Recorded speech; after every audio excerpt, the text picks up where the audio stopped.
Hello everybody and welcome back to another exciting edition of Boy Curious, the show in which I, Matt the Gameboyle, look at bootlegs, oddities, homebrews, and I guess now unreleased titles for everyone's favourite gaming handheld. So it's time for you to stop and elaborate and please listen. It's Rap Quest.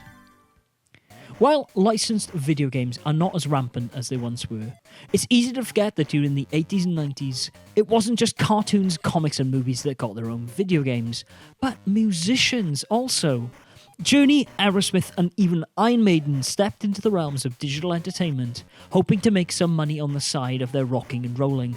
Of course, if you ask most gamers to think of a game with musicians today, the most likely answer would be SingStar or Guitar Hero. But if they had a Mega Drive or Genesis growing up, there's only one game that'll undoubtedly come up: Michael Jackson's Moonwalker. Yes, the king of pop's outing on Sega home consoles is, without a doubt, the standout title when it comes to celebrity video game tie-ins from the 90s. With great 16-bit renditions of classic songs, tight gameplay, and more Jackson-tastic sound effects than you can shake an elongated leg at, the gameplay holds a warm place in many a heart. But what if I told you that we almost got a second musical platformer in the early 90s? One that would attempt to pull off the magic of Moonwalker, but not with Michael Jackson, but instead with Vanilla Ice. Yes, the singer of Ice Ice Baby almost had a title on the Gameboy. The story goes a little something like this. At the height of Ice's career, back when To The Extreme was selling like hotcakes and the ninja rap had cinema audiences enthralled, THQ signed a deal to make a game based on Ice's likeness called Rap City.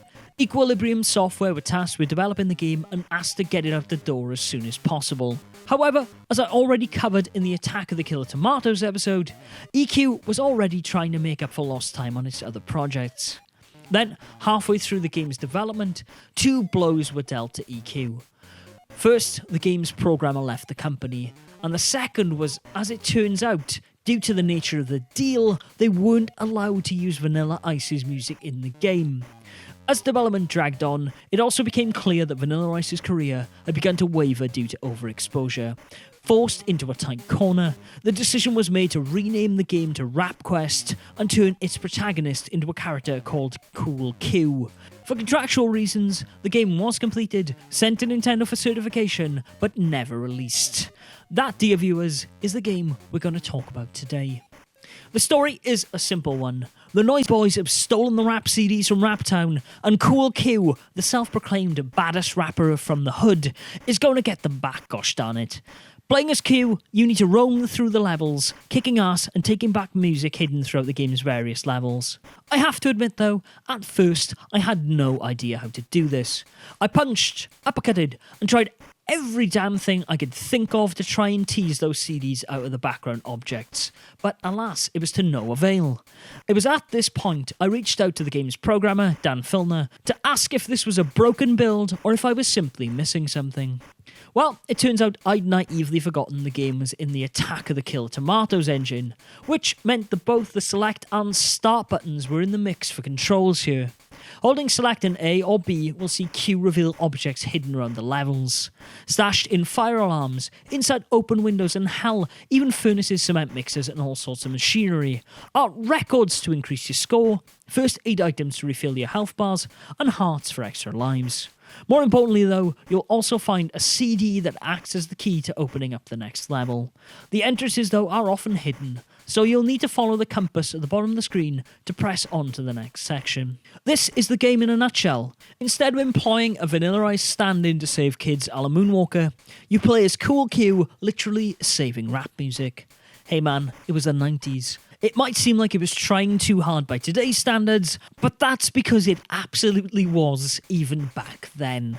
As you progress through the game's 5 stages, you'll be put to the test tracking down these compact discs as you fight through the streets, sewers and various indoor locations like factories and apartments, trying to get the music back to the kids of Raptown. This prospect is, of course, made all the more difficult by the game's enemies and bosses, who you need to beat into submission not with a gauge or a 9, but with Q's bare hands. But be careful, as unlike in Killer Tomatoes, once you run out of lives, it's curtains for Q, because there's no continues on the streets, folks. Fortunately, if you are as curious as I was while playing it, you'll find that there are a whole host of extra lives to be found hidden around the levels. So just play it safe and you'll get through the whole ordeal easily enough. I have to say though, the real standout part of this game for me was the sprite work. Q is the spitting image of Vanilla Ice, even though I'm sure for contractual reasons he definitely isn't. Though, for real, his idle pose and dance moves are all clearly modelled after Ice, and despite some slowdown in the more frantic parts of the game, he handles pretty damn well. But the real draw here for me? The enemies! My god, I've never seen a neon sign turn into an enemy before. That animation and concept is just amazing. Oh, and what about the graffiti that says "Rest in Peace"? You bet your clock chain that's an enemy too. I mean, even look at these outlandish Ice-style dancing outfits. They're all just so full of life, and that's something you don't often see on the Game Boy. The bosses too are anthropomorphic villains that really do look great, even if they're all pretty easy to beat at first. Noisy boys or not, Squawk and MC go down with a few punches. However, the third boss, Silencer, is a little bit more tricky. You see, after beating each boss, you learn on specifically marked stages in the levels. You can make Q perform a dance routine for 14 seconds of power up. These involves throwing projectile bass clefts with Bassum, Freezem with Chillum, turning off gravity with Floatum, and finally turning Q invincible for a short amount of time with Ice Armor. I guess they didn't bother renaming that one. You can combine these powers to your heart's content, and in doing so you'll reset the 14-second timer. But it's not until Silencer, armed with Bassum and Freezem, that you really need to use these abilities. It took me a while to realise you need to use Freezem and Bassum simultaneously to defeat him. Other bosses then begin to employ similar puzzles around their attacks, like the Gator and End boss, who involve you freezing and blasting them also. Or the mid-stage rat boss you literally need to float out of the sewers. They add another dimension to boss fights rarely seen on the Game Boy, and while you can beat them pretty easily once you figure out their gimmick, you'll still feel great doing so. It's actually fair to say that I enjoyed playing Rap Quest quite a bit. Dare I even say that it really grew on me in a damn I wish this had come out kind of way. But I cannot change history. Nor am I even sure I can give full credit for the game's cool enemies to EQ themselves, as in the files I was given alongside the ROM, as not only do I see the remnants of the Vanilla Ice license in the unused sprite work, but that a lot of levels are seemingly copied from 16-bit artwork.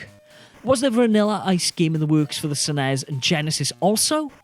I'm afraid I can't tell you, as neither ex-EQ members or any lead I followed in the scant trail I had available to me knew anything about any other potential developers THQ had working on a 16-bit version.